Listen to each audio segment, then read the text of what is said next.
Bonjour, aujourd'hui j'ai le plaisir de vous montrer l'indicateur de Frobenius-Schur. C'est un beau moment de théorie des représentations. Je rappellerai un petit peu les bases de la théorie des représentations parce que déjà ça fait longtemps que je n'en ai pas parlé sur cette chaîne et bon, aussi parce que maintenant que c'est plus au programme de l'agrégation, en tout cas ça s'est quand même pas mal retiré du programme, les gens sont moins au courant. En tout cas, sachez qu'il y a un cours de théorie des représentations sur cette chaîne, vous pouvez aller le voir. Personnellement, je dois vous avouer que c'est mon sujet préféré, et que vous pouvez trouver aussi avec plaisir dans Nouvelles histoires hellénistes de groupe et de géométrie, chapitre 14, qui avait été écrit par Jérôme Germoni et moi-même.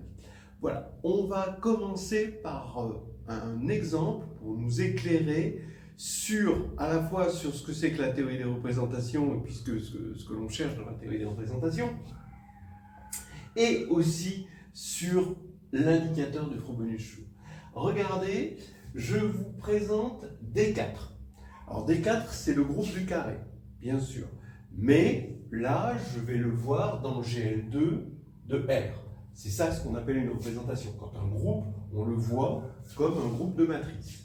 Et là, si vous voyez le carré, vous voyez toutes les symétries du carré et tout ce qu'on peut faire comme isométrie du carré, eh bien, vous voyez que vous avez bien sûr l'identité, vous avez la symétrie centrale, donc c'est moins l'identité, vous avez les deux rotations d'angle pi sur 2, que j'appelle R et R-1 finalement, eh bien, la matrice, ça va être ça.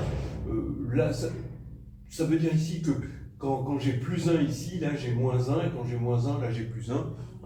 Voilà, j'utilise ceci. Là, j'ai mes symétries par rapport aux bimédianes, d'accord?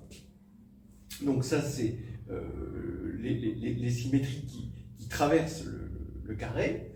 Voilà, donc ici je mets plus ou moins 1, et là moins ou plus 1. Et j'ai mes deux symétries qui sont diagonales, que vous représentez comme ceci. Alors, ça nous fait 8 éléments, c'est les 8 éléments du groupe du carré, qu'on appelle D4 parce que c'est le groupe diédral, Dn c'est le groupe des isométries du n monorégulier, et je le vois donc comme un sous-groupe de GL2 de R, même si c'est un groupe abstrait avant tout, et aussi un sous-groupe de GL2 de C finalement. Bien, parce que quand on va parler représentation, on pense représentation sur C, parce que c'est là qu'on a les théorèmes les plus forts. Bien. Alors maintenant, on passe à un autre groupe d'ordre 8, qui s'appelle le groupe quaternionique. Voilà, que j'ai déjà présenté sur cette chaîne assez souvent. Regardez, il y a l'identité, il y a moins l'identité. Il y a ce groupe, alors là, maintenant, on fait appel au complexe, plus ou moins i, moins ou plus i. Voilà.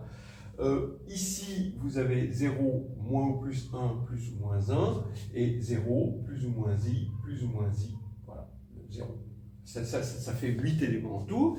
Regardez, ça, c'est l'identité, on l'appelle finalement 1 dans le groupe quaternionique. Lui, c'est moins l'identité, on l'appelle moins 1 dans le groupe quaternionique. Et lui, dans le groupe quaternionique, on l'appelle i ou moins i. Lui, J ou moins J, donc J si c'est moins plus et moins J si c'est plus moins. Et voilà, pareil, là on l'appelle plus ou moins K.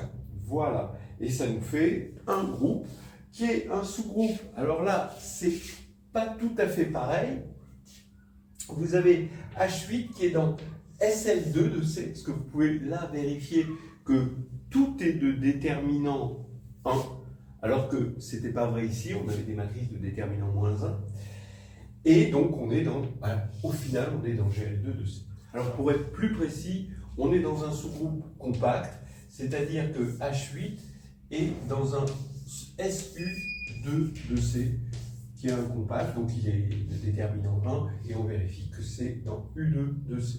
De la même manière qu'on peut vérifier que D4 est dans un sous-groupe compact, c'est-à-dire O2 de R. D'accord ? Alors en fait, ce qui se passe, c'est que ces deux groupes se ressemblent beaucoup. En fait, ils ont la même table de caractères. Alors qu'est-ce que c'est qu'une table de caractères ? Une table de caractères, c'est finalement que quand on a une représentation d'un groupe, c'est-à-dire on arrive à envoyer un groupe sur GLN de C, eh bien, on regarde les traces. Et une chose extraordinaire de la théorie des représentations, c'est que la trace voit la représentation à isomorphisme près. Pour ceux qui connaissent bien, comme la plupart d'entre vous, la théorie de la réduction, c'est un truc aussi extraordinaire que si la trace voyait la classe de similitude. C'est-à-dire, bon, on sait que si deux matrices sont semblables, alors elles ont même trace, mais là, si on avait la réciproque, deux matrices qui ont même trace sont semblables. C'est quelque chose de complètement barjot, quoi. Et pourtant, c'est vrai. Si vous voulez avoir un petit avant-goût de cette magie, vous regardez Z sur 2Z, les représentations de Z sur 2Z, ben, ce sont les matrices symétriques. C'est-à-dire, bon, l'élément neutre, on l'envoie sur la matrice identité, et l'autre élément, celui qui est d'ordre 2, on l'envoie sur une matrice d'ordre 2, donc une symétrie. Eh bien, il se trouve que deux symétries sont semblables si et seulement si elles ont même trace. Ça, vous pouvez le vérifier. Alors ça vous donne déjà un avant-goût de la chose. Mais maintenant, on va regarder le truc extraordinaire dans D4 et H8, c'est quand on regarde ce qu'on appelle des représentations irréductibles, eh bien, elles ont même table de caractère, c'est-à-dire que quand on regarde les traces, c'est la même chose. On a deux représentations irréductibles, ces représentations-là sont des représentations irréductibles, on ne peut pas les décomposer en somme directe de représentations, on ne peut pas les représenter en somme de deux droites, voilà, qui seraient stables par tout groupe, hein, ça vous pouvez le vérifier. Donc elles sont dans la table de caractère sous la forme de leurs traces. Et regardez leurs traces, ici la trace ça fait 2, ici la trace ça fait -2, ici la trace ça fait 0, ici la trace ça fait 0, et ici la trace ça fait 0. Pour les matrices, en fait ce que j'ai mis en colonne, ce sont des classes de conjugaison dans le groupe, d'accord? Voilà, si dans le groupe on est dans la même classe de conjugaison, les matrices sont conjuguées. Comme les matrices sont conjuguées, forcément elles ont même trace. Mais là, il y a même trace sur deux groupes différents. C'est ça qui est extraordinaire. Alors, on se demande comment on fait la différence. Il y a même table de caractères au final, parce qu'on fait ça sur les autres caractères, on se rend compte que c'est exactement la même chose aussi. Il y a même table de caractères. Bon, là on l'a vu juste pour les représentations qu'on appelle la représentation standard, mais il y a aussi des représentations de dimension 1, ce qu'on appelle des représentations de degré 1, où ça marche aussi bien. Et pour différencier finalement ces deux groupes à travers leurs caractères, l'astuce c'est en fait de regarder les traces des matrices au carré. Et là, c'est là où les choses se distinguent. Bon, là, vous verrez, quand vous mettez au carré, vous allez avoir l'identité, ça va faire 2. Là, quand vous allez mettre au carré, ça va faire l'identité, ça va faire 2. Ici, quand vous mettez au carré ça et ça, quand vous mettez au carré, ça va faire moins l'identité, ça fait -2. Mais ici, ça commence à changer. Là, vous allez avoir au carré, ça fait l'identité, puisque c'est des symétries, donc ça fait 2. Mais là, quand vous mettez au carré, J2, ça fait -1. Et là, ici, donc moins identité, ça va faire -2. Et pareil pour K. Voilà, c'était une petite introduction à l'indicateur de Frobenius-Schur. Là maintenant, ce qu'on va faire, c'est faire des tout petits rappels de théorie des représentations pour ceux qui auraient oublié ou qui ont besoin de retrouver les bases. Et ensuite, on va vraiment faire des preuves et puis on va énoncer le théorème de Frobenius-Schur.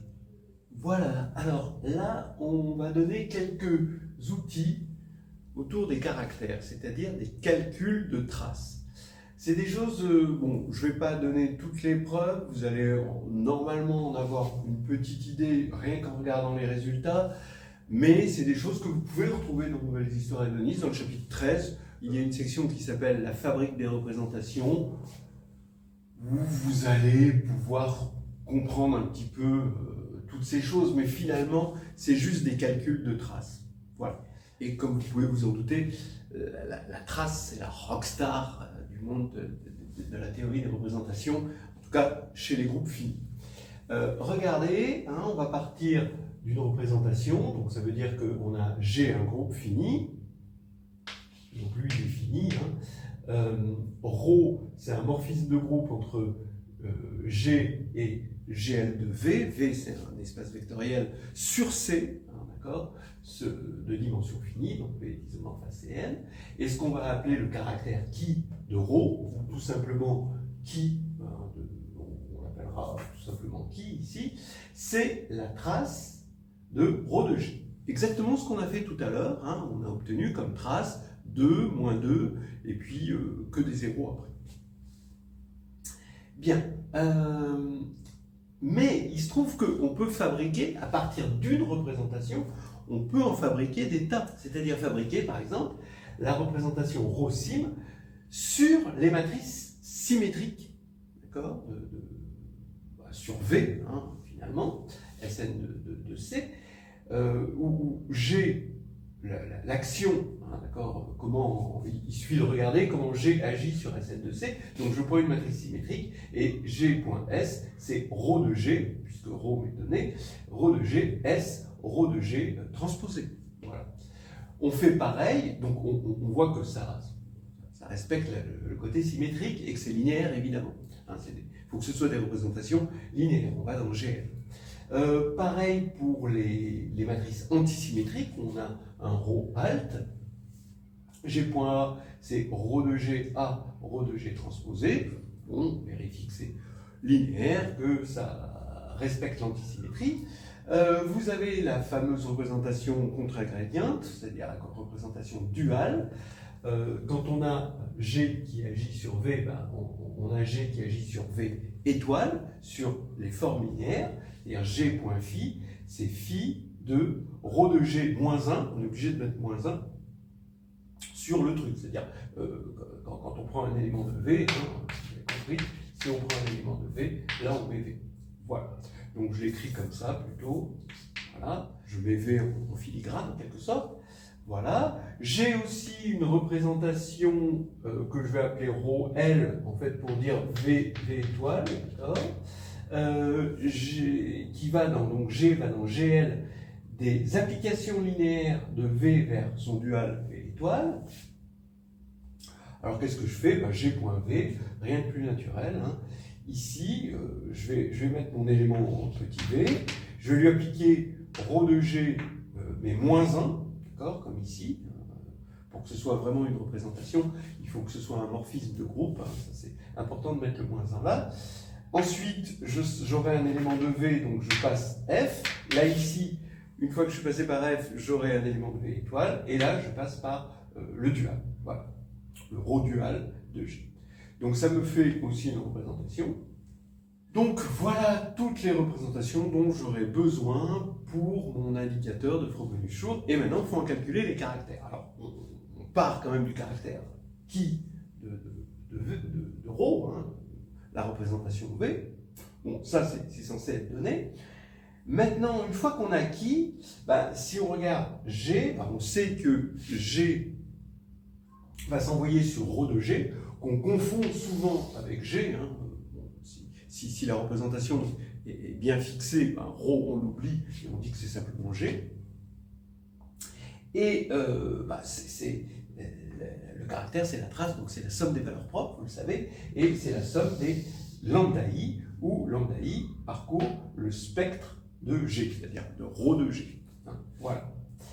Bien, alors à partir de là, eh ben, je vous laisse démontrer, c'est assez facile, en vous ramenant au cas où ρ de G est diagonale. Alors, donc, quitte à faire un changement de base.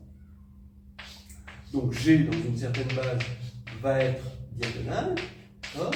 Et ses valeurs propres, comme G est fini, grand G est fini, bah, petit g va vérifier que g puissance le cardinal de g est égal à 1. Ça veut dire que les matrices ρ de g sont des racines de l'identité, donc c'est-à-dire à la puissance cardinale de g, bah ça devrait faire l'identité, puisqu'on a un morphisme de groupe. Et donc toutes ces valeurs propres sont des racines de l'unité. Hein, des racines km de l'unité, au cas c'est l'ordre de G. Bien.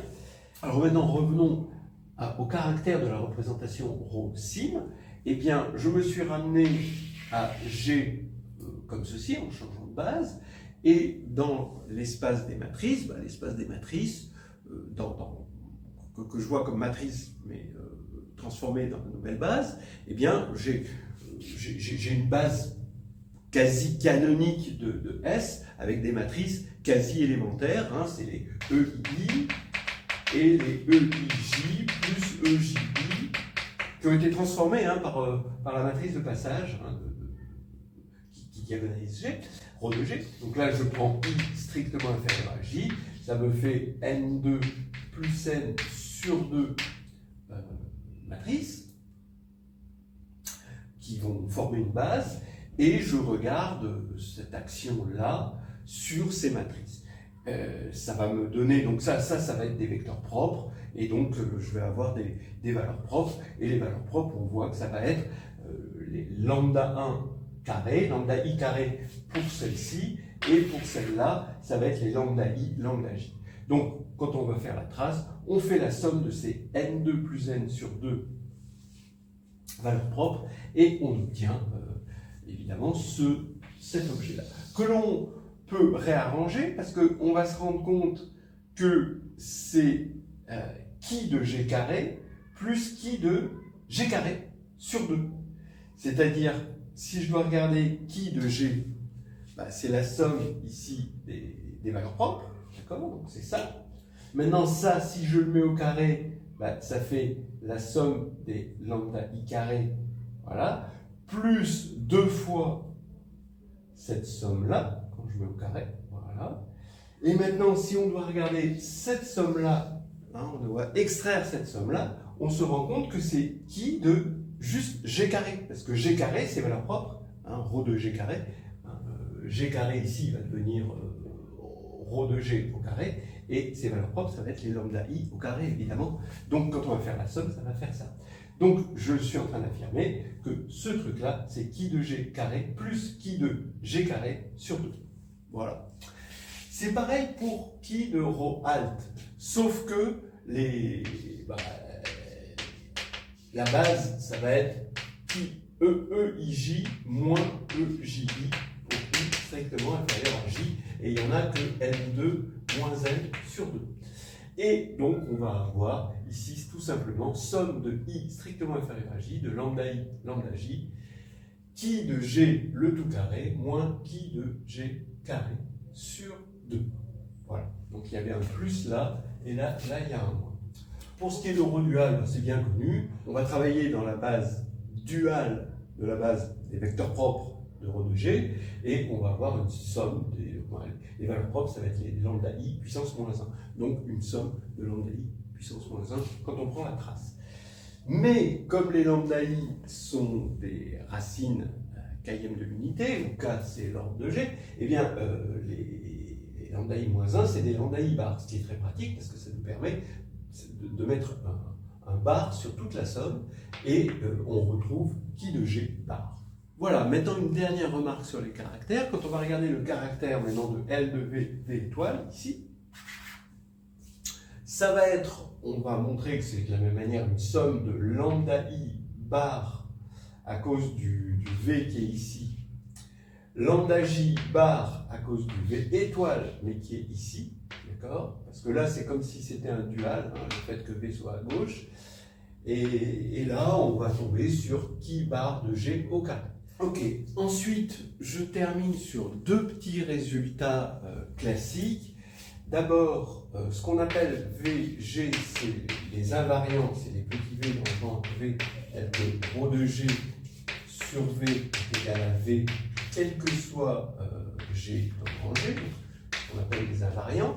La dimension de l'espace des invariants de V, c'est toujours la moyenne des caractères, donc ça c'est quand même quelque chose d'assez élégant, d'assez joli comme formule, qui fait penser à la formule de Burnside pour certains. C'est une forme de formule de Burnside. Et pour finir, ρ est irréductible. Alors, irréductible, ça veut dire que en fait, V est irréductible en quelque sorte, ne peut pas se décomposer en V' plus V seconde, deux sous-espaces qui sont stables par O de G pour tout G, et bien c'est irréductible si et seulement si la norme au carré du caractère, on le voit encore sur le caractère, l'irréductibilité, est égale à 1.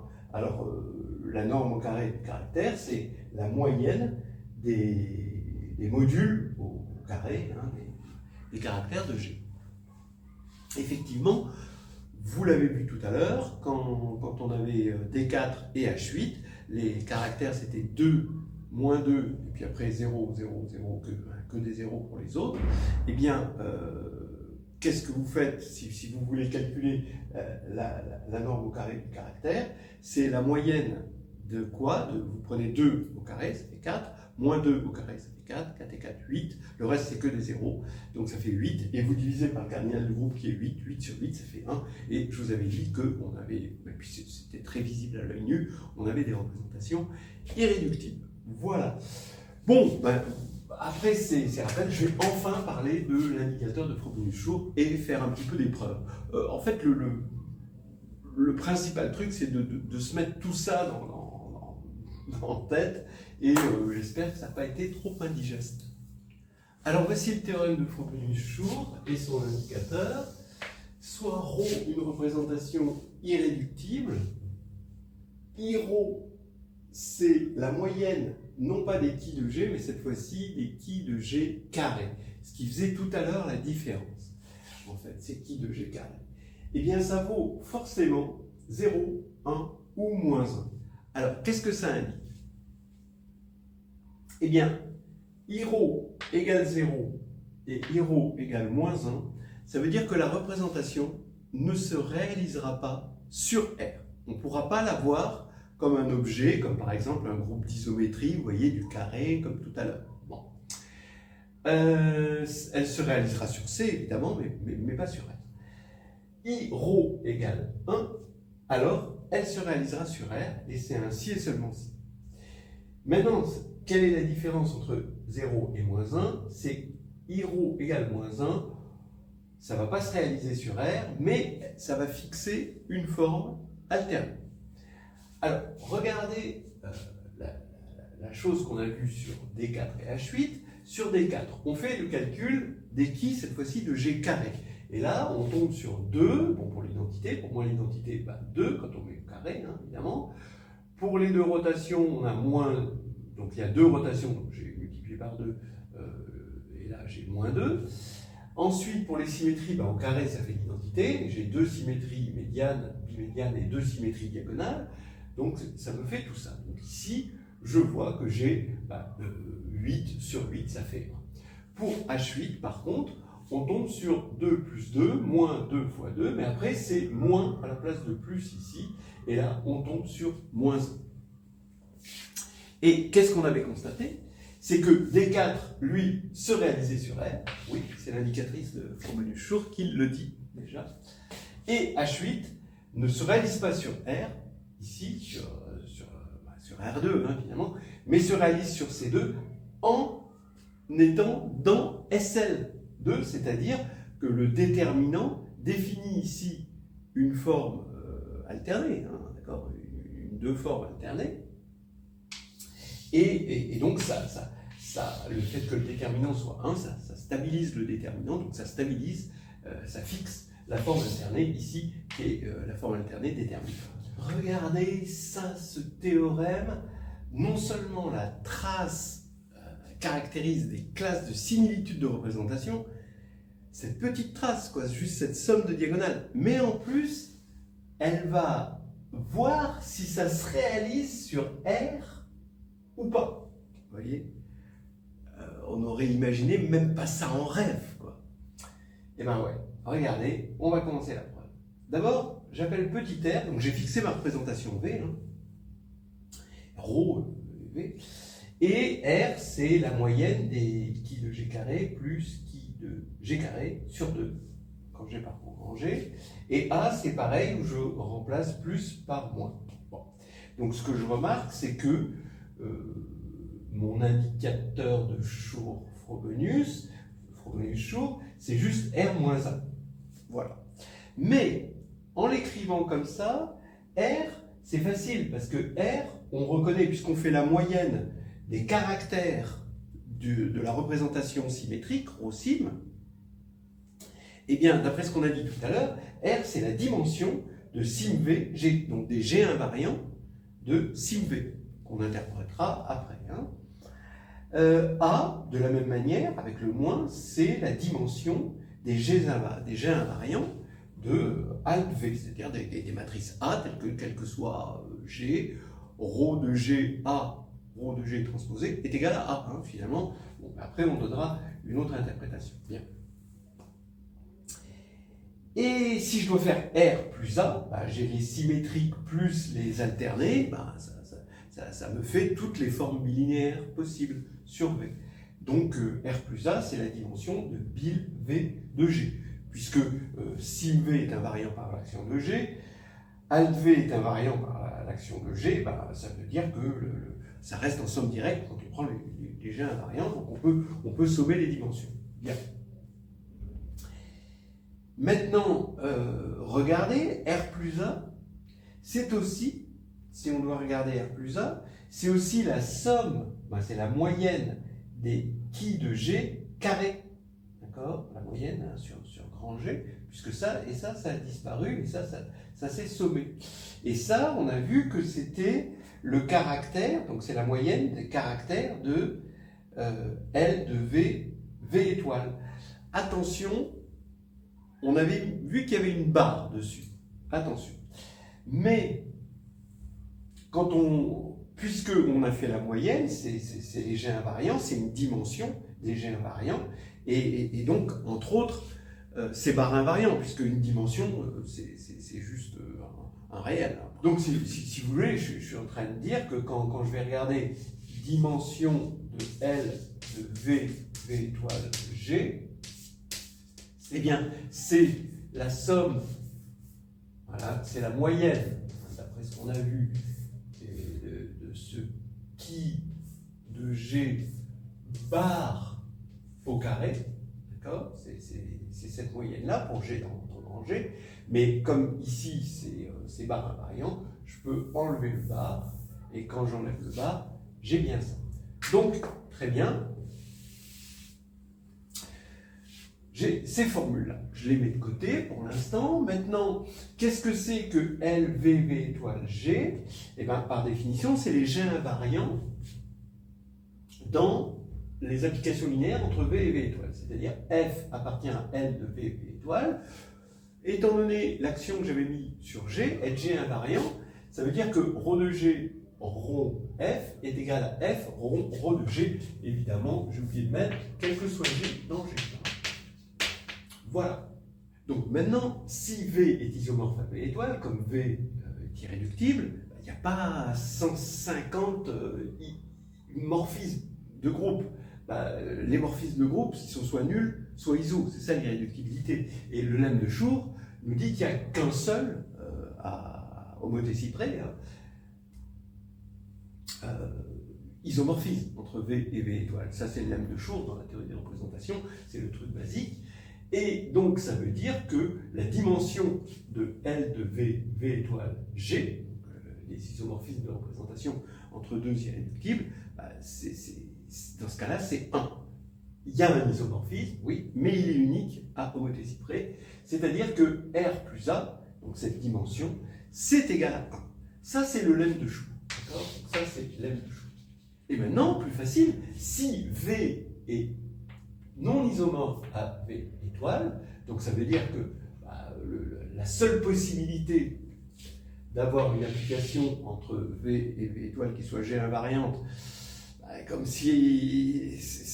elle est soit nulle, soit iso, et elle est forcément nulle, hein, parce que c'est pas iso, et bien donc on a que cet espace est nul, et donc R plus A est égal à 0.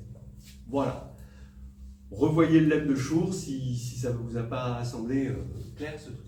Bref, regardons maintenant, on va décomposer ça en R et A. Regardez R et A. Si V n'est pas isomorphe au dual, alors forcément R plus A égale 0, mais comme R et A sont, d'après ça, des entiers positif, c'est-à-dire que R est égal à 0 et A est égal à 0. Donc, R moins A est égal à 0, donc l'indice de jour est nul. Bien. Maintenant, que se passe-t-il si V est isomorphe à V étoile? D'abord, vous voyez que qui V étoile, on avait vu que qui V étoile, qui de rho dual, ce qu'on avait appelé, j'ai pris une notation un peu différente là, c'est qui rho dual, eh bien, on avait vu que c'était le bar de qui rho, d'accord? Mais étant donné qu'ils sont isomorphes, maintenant, à partir du moment où les représentations sont isomorphes, eh bien, il y a même caractère. Ça, c'est la partie facile. Quand on est semblable, on a la même trace. Eh bien, donc on a égalité ici. Ce qui veut dire que qui, comme il est égal au bar de lui-même, ça veut dire qu'il est réel. D'accord? Donc on a quelque chose de réel. Revoyez un petit peu l'exemple du début. Effectivement, on n'avait que des représentations à trace réelle, alors que celle de H8 n'était pas une représentation réelle. Donc, en gros, si la représentation se réalise sur R, forcément la trace, elle est réelle, mais la réciproque est fausse. Il se peut que la représentation ait des traces réelles, mais, comme on va le voir, ne se réalise pas sur R. Voilà le truc. Bien. Et bien on continue, maintenant il va falloir... Bon, ça c'est vite fait, ce cas-là, ça y est, il est fait. Mais maintenant, c'est la séparation de ces deux cas. En quoi? Regardez, comme R plus A égale 1, ça veut dire que soit R égale 1 et A égale 0, soit R égale 0 et A égale 1. Et dans ce cas-là, ici, on a I rho qui est égal à 1 et I rho qui est égal à moins 1. Déjà, on a montré cette partie-là, on peut avoir que ça. Et maintenant, on va montrer que la réalisation sur R ne se fait que dans ce cas. Ça, c'est la partie un petit peu délicate.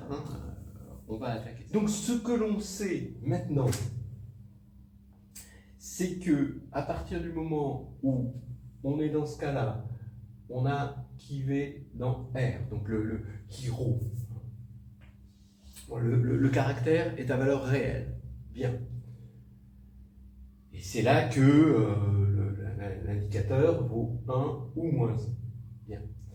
Alors, on sait que la dimension des G invariants des formes bilinéaires sur V G invariante est égale à 1. Et on va s'occuper du cas où I rho est égal à 1. On a donc, dans ce cas-là, que R égale 1, A égale 0, donc la dimension des matrices symétriques G invariantes, c'est égal à 1. Donc en gros, ça veut dire quoi? On a bêta, une forme bilinéaire symétrique G invariante. Ça veut dire en gros qu'elle vérifie bêta de G, sur V, bêta de GU, GV est égal à bêta de UV. C'est ça qu'elle est G invariante, et elle est symétrique. D'accord? C'est assuré. En plus, elle est unique à scalaire. Bien. Alors, on va pouvoir l'écrire, bêta de UV, comme produit hermitien de phi de UV. Alors, qu'est-ce que c'est que ce produit hermitien d'abord? On a une forme hermitienne qui est G invariante sur V. Alors ça, c'est toujours classique, on l'obtient, sur V, il y a une forme hermitienne, c'est un C-espace vectoriel, c'est Cn, il y a une forme hermitienne, on va dire, une fois que c'est Cn, canonique, et ensuite on fait la moyenne des actions de G sur la forme hermitienne pour en obtenir une qui est G invariante. Bien, donc ça c'est assez classique, c'est l'existence de cette forme G invariante sur V. Alors, maintenant, phi, l'existence de phi, du coup, ça va être... ça ne va pas être linéaire comme dans le cas réel, étant donné que notre forme ici, elle est sesquilinéaire, ça veut dire que phi va être semi-linéaire. Bien. Alors, ça veut dire quoi, semi-linéaire? Ça veut dire que phi de lambda u égale lambda bar phi de u. Alors ça, c'est un petit peu embêtant, si on veut faire de la réduction de phi. Donc il va falloir regarder phi carré. Parce que phi carré, elle va être semi-linéaire, donc elle va être linéaire, elle. Regardons le produit hermitien de phi2 de U et de V. Alors, regardez les calculs, c'est bêta phi de U, V, la formule là. C'est égal, puisque bêta est symétrique, bêta de V phi de U.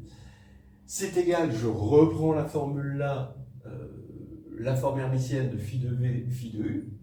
Et maintenant, comme elle est sesquilinéaire, cette forme hermitienne, c'est phi de u, phi de v, bar. Maintenant, d'autre part, j'ai phi de u, v, u, qui est égal à phi de v, bon, je fais exactement pareil, j'ai en fait phi de v, phi de u, bar. J'ai fait que remplacer u par v et v par u, d'accord, ici, et c'est égal donc, en redressant, phi de u, phi de v. Voilà, ici. Donc maintenant, dans les deux cas, j'ai phi de u, phi de v ici, et phi de u, phi de v bar. Ça veut dire que phi 2 de u, v est égal à phi 2 de v, u, mais avec un bar. Voilà. Donc maintenant, je redresse ça encore, et ça fait u, phi 2 de v. Bah oui, mais maintenant, regardez, la formule elle est magnifique, parce que phi 2, c'est un endomorphisme de C espace, et phi 2, maintenant, ça prouve que phi 2 est hermitien.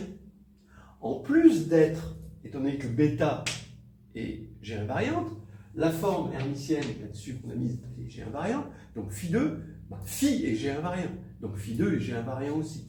Donc, on a phi 2 qui est C-linéaire, voilà, hermitien, d'après cette formule qu'on vient de voir. Et, bon, inversible.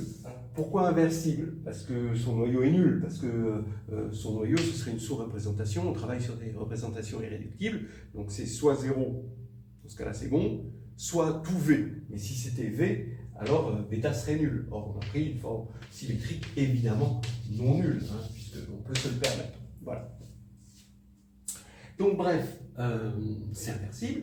G invariant, G invariante, on l'a dit, et le lemme de Schur nous dit que des endomorphismes G invariants de V dans V, bah, il n'y en a pas beaucoup, il n'y en a qu'un seul à homothée cyprès. Donc phi 2, c'est lambda identité. Et lambda est non nul, d'après l'inversibilité. Bien.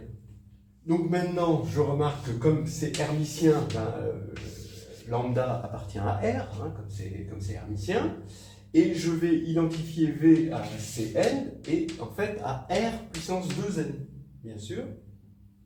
Et phi, c'est un R endomorphisme. Voilà, un phi n'était pas un C endomorphisme, mais par contre il est barin. Si on avait pris un élément lambda dans R, on voit bien que ça commute ici avec R. Donc phi est un R endo. Donc je vais maintenant réduire phi comme R endomorphisme sur R2n, identifié à V. Comme phi de IV est égal à moins I phi de V, d'après cette formule-là, eh bien la multiplication par I envoie l'espace propre, le sous-espace propre pour la valeur propre mu, sur le sous-espace propre pour la valeur propre moins mu, qui sont en somme directe, parce que comme c'est inversible, ben, mu est différent de moins mu, et donc par le lemme des noyaux, ils sont en somme directe. Voilà. Et le mu, c'est un sous-espace réel. Il est fixé par ρ de G pour tout G, parce que c'est un sous-espace propre. Bon, ça c'est facile à voir. Si on regarde ρ de G sur une base de mu, ben, une R base de mu, c'est aussi que E moins mu, c'est I mu. Donc, c'est une C-base de V. Voilà, donc on a réalisé finalement la représentation ρ sur un espace réel. Voilà, voilà. Alors après, on peut se poser la question, qu'est-ce qui se passe dans le cas I ρ égale moins 1? Eh bien, là, forcément, ça ne peut pas se réaliser sur R. Puisque si ρ se réalisait sur R, alors il existerait une forme bilinéaire symétrique, réelle, invariante par G. Bah, la forme symétrique invariante que l'on obtient sur la représentation réelle de G. Et là, non, puisqu'on a petit r égale 0, c'est absolument impossible. D'accord ? Donc là, on est sûr que ça ne se réalise pas sur R. En revanche, on est sûr d'avoir une forme alternée qui est fixée par G. Voilà, on va s'arrêter là et j'espère avoir laissé en vous une trace.